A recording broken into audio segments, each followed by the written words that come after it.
দর্শক বন্ধুরা, an essay on criticism এটা লিখেছিলেন আলেকজান্ডার পোপ। এটা লিখেছিলেন তিনি 1711 খ্রিস্টাব্দে, অর্থাৎ পাবলিশ হয়েছিল। তিনি মাত্র 23 বছর বয়সে অ্যান এসে অন ক্রিটিসিজম এখানে একটা কবিতা কিভাবে সুন্দর হওয়া যায় সেটা নিয়ে লিখেছেন। এবং তিনি যখন লিখেছিলেন এটা ছদ্মবেশে লিখেছিলেন বা অ্যানোনিমাসলি লিখেছিলেন। তিনি বলছেন, প্রকৃতি হলো একটা কবির জন্য সব থেকে বড় শিক্ষক। একটা কবিতা যেমন প্রাকৃতিক হয় এবং এর মধ্যে ন্যাচারালিটি থাকে, সেরকম একটা কবিতার মধ্যেও সবসময় ন্যাচারালিটি থাকা দরকার।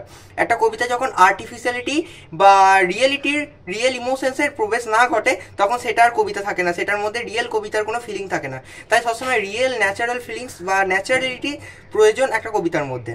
এছাড়াও তিনি বলছেন, একটা বাজে কবিতা লেখা যেরকম ক্ষতিকর, তার থেকে বেশি ক্ষতিকর একটা বাজে ক্রিটিক বা একজন যিনি সমালোচক, তিনি যে ক্রিটিসিজম করছেন বা সমালোচনা করছেন, ভুল সমালোচনা সব থেকে বেশি ক্ষতিকর একটা বাজে কবিতা লেখার থেকেও। তাই তিনি বলছেন, সমালোচনা সেটা সম্পূর্ণ তোমার অধিকার, সবার সমান বক্তব্য আছে, সবার ইকুয়াল রাইটস আছে একটা কবিতার বিরুদ্ধে বা যে কোনো কিছুর বিরুদ্ধে ফ্রিডম রাইটস আছে সবার কথা বলার। কিন্তু কোনো একটা ভালো কবির একটা সুন্দর কবিতাকে তুমি যখন সমালোচনা করবে তার আগে তুমি সেটার ব্যাপারে আগে রিসার্চ করবে ভালো করে। যেমন ট্র্যাডিশন এবং ইন্ডিভিজুয়াল ট্যালেন্টে বলে আছে, কার সঙ্গে কম্পেয়ার এবং কন্ট্রাস্ট করার আগে তোমাকে আগে ভালো করে ইতিহাস কিংবা পাস্ট অফ পাস্টনেস জানতে হবে। সেরকম একটা ক্রিটিক যখন একটা কবিতাকে সমালোচনা করবে তখন তার নিজের পার্সোনাল ইগো, রাগ কিংবা কোনো রকম শত্রুতা কিংবা কোনো রকম হিংসার জন্য সেটাকে একবারই করবে না। যখন তার পেছনে যথাযোগ্য লজিক থাকবে তখনই একমাত্র তুমি কবিতাকে করবে। এবং এই কবিতাটা করার আগে তুমি সমস্ত ইতিহাস আগে রিসার্চ করবে, তারপরে তুমি ক্রিটিসিজম করো, ক্রিটিসাইজ করো, যা খুশি করো, সেটা সম্পূর্ণ তোমার ব্যাপার। এছাড়াও তিনি বলছেন যে ভালো কবি হতে গেলে সবসময় যে নিয়ম নীতি এগুলো কি ফলো করতে হবে তার কোনো মানে নাই, নইলে নতুন কবিতার সৃষ্টি হবে না। কিন্তু আমাদেরকে রোমান এবং গ্রিক কবিদেরকে তিনি বারবার এমফাসাইজ করছেন যে রোমান এবং গ্রিক কবিদের কবিতা আমাদেরকে বারবার পড়তে হবে।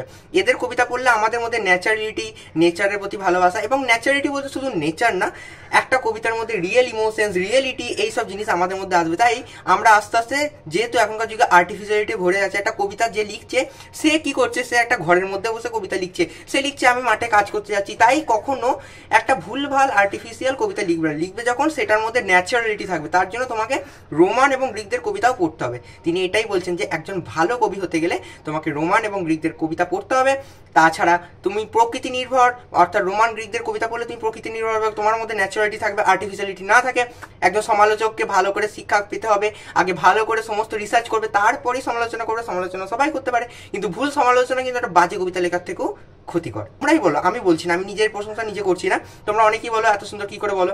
আমি সব্যসাচী স্যারের কাছে পড়ি, যিনি বর্ধমানে পড়ান, এবং এছাড়াও আমি গুসকরা কলেজে পড়ি, এবং এখানকার স্যারও আমাকে অনেক হেল্প করেন। এবং ইউটিউবে অনেক রকম স্যার যেমন ইন্দ্রনীল এবং আরও অনেক স্যারের ভিডিও দেখে আমি ইন্সপায়ার্ড হই এবং ভিডিও বানাই। তাই তোমাদেরকে ফার্স্টেই বলছি, এই সমস্ত যেসব পড়াগুলো আমি বলি সেইগুলোর মধ্যে কিন্তু আমি নিজেকে একা ক্রেডিট নেবো না, আমি সমস্ত স্যারেদের কাছে শেখার পরই তোমাদেরকে ভিডিওগুলো বলি। তাও যদি কোনো রকম ভুল থাকে তাহলে মার্জনা করবেন।